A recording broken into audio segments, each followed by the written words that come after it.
High বন্ধুরা, আমি আবারও একটা তোমাদের সামনে ছোট্ট ভিডিও নিয়ে চলে এসেছি। তো তোমরা সবাই কেমন আছো বলো? আমি তো ভালোই আছি, সুস্থ আছি। তোমরা কেমন আছো অবশ্যই কমেন্ট বক্সে জানিও। তো আমাদের বাড়িতে আমি একটা থালা মাটির কিনেছিলাম, যেটা ইচ্ছে ছিল যে আমার হাজব্যান্ডকে খাবার দেব, কিন্তু এটা সেভাবে মানে কাজে লাগানো হয়নি, পড়েই ছিল। তো আজকে আমি ভাবলাম যে এটাকে কিছু একটা কাজে লাগিয়ে দেওয়া যাক। তো আমি বারবার বলি আমি ড্রয়িং জানি না, ক্লে দিয়েও ভালোভাবে আমি কাজ করতে এখনও শিখিনি, জাস্ট ট্রাই করছি।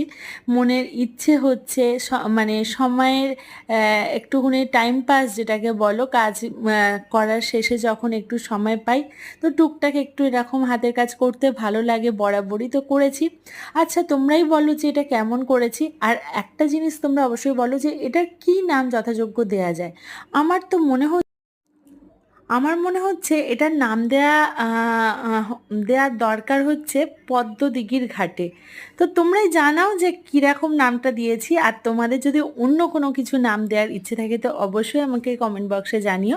তো এই যে ফাইনাল লুক কেমন লাগছে আমাকে জানিও, আর আমার চ্যানেলটা যদি ভালো লাগে অবশ্যই সাবস্ক্রাইব করো, বন্ধুদের সাথে শেয়ার করো, লাইক করো, কমেন্টস করো। আবার একটা আগামীকাল একটা ছোট্ট ভিডিও নিয়ে তোমাদের সামনে চলে আসবো। আপাতত টাটা, ভালো থেকো।